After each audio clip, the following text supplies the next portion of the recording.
Say my name when no one is around you. Say, baby, I love you if you ain't running games. Say my name, say my name. Hello, everyone. It's Charlton. All right, so there's an interesting story here. There's a lot of small, interesting stories this morning. I'm going to pick one, which is the Julian Assange story. That he had brokered a deal to leave the Ecuadorian embassy in London. He's been held up there since 2012 for 6 years. And initially, it was reported yesterday that it was a done deal, and he had worked something out with the president of Ecuador, Lenin Moreno, and it was looking like it was going to happen.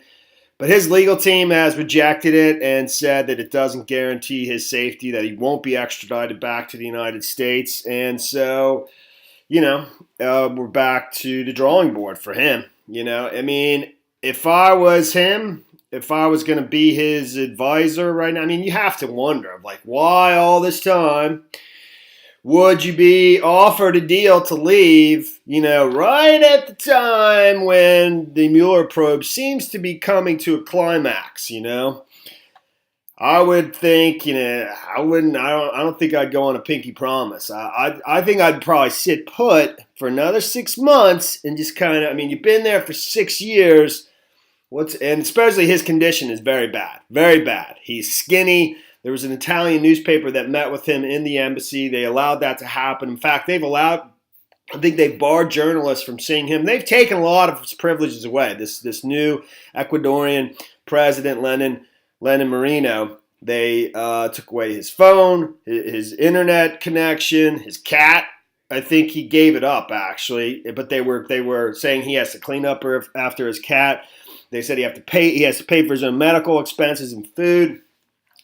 And on and on. And then he sued the Ecuador, the country, for human rights violations. I don't know exactly where that ended up. Anyways, where was I? I lost my train of thought. I mean, if I was him, I would definitely stay put.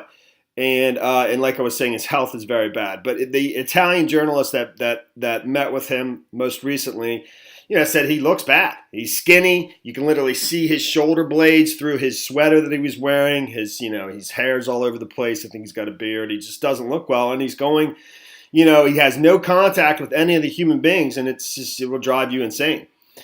But having said that, if I was him, I would give it a little bit longer. I mean, you just have to wonder about the timing. Like all this time, no deal. But now, all of a sudden, when it seems like he'd be really useful to the probably to the Mueller investigation. I don't know. I have no idea. I don't know.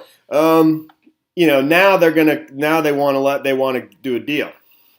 So, but like I said yesterday, it was being reported I think by the Telegraph that it was a done deal, and then I think by the Telegraph that it's not a done deal. Julian Assange's lawyer has rejected an agreement announced by Ecuador's president to see him leave the Ecuadorian embassy in London after 6 years inside. Basically, the Ecuadorian president believes he is harming their international, how they do business, embarrassing the country and how they do business with other countries around the world.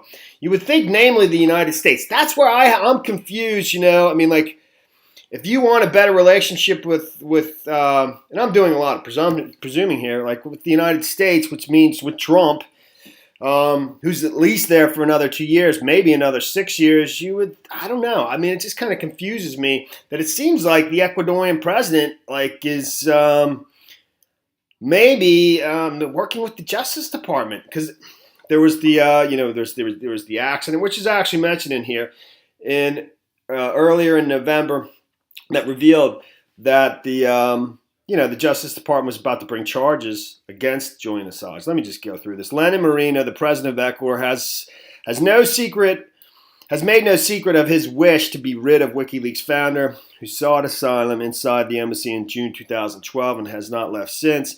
On Thursday, Mr. Moreno announced that a deal had been reached between London and Quito to allow Mr. Assange, 47, to be released. I guess Quito is the capital of Ecuador. The way has been cleared for Mr. Assange to take the decision to leave in near liberty, and we don't know what near liberty means. He did not specify what near liberty meant. Mr. Marino earlier this year announced he was severing Mr. Assange's telephone, internet links. From December, he also was due to pay for his costs for food, medical care, and laundry. Ms. Marino added that Britain had guaranteed that the Australian would not be extradited to any country where his life is in danger. But Mr. Assange's lawyer, Barry Pollock, told the Telegraph that the deal was not acceptable. The legal team has long argued that they will not accept any agreement which risks his being extradited to the United States. In November, a filing error revealed that Mr. Assange faced charges in the U.S., although it was not clear what those charges were. Many speculate they would be connected to the release of classified information. Mr. Assange fears a long prison sentence in the U.S. for what his supporters say is publishing information in the public interest. That's the story there, man. He has rejected it for now, and that's it. We'll see. I mean, if I was him, I would stay put at least just for a little bit longer. I don't know how long this Mueller probe goes on, and it seems like it's coming to a head soon. And but I don't even know if that's what this is all about. I mean, that's my first impression. First impressions are always usually the right ones. All right, that's the story there. Thanks for watching my videos. Please subscribe to my channel. Give me a like down below. I'll see you in the next video. Say my name, say my name. You're acting kind of shady. Something. Say my name. No one is around you. Say, baby, I love you. You ain't running game. Say my name. Later, man. You acting kind of shady. Ain't calling me baby. Why the sudden change? Why the sudden change?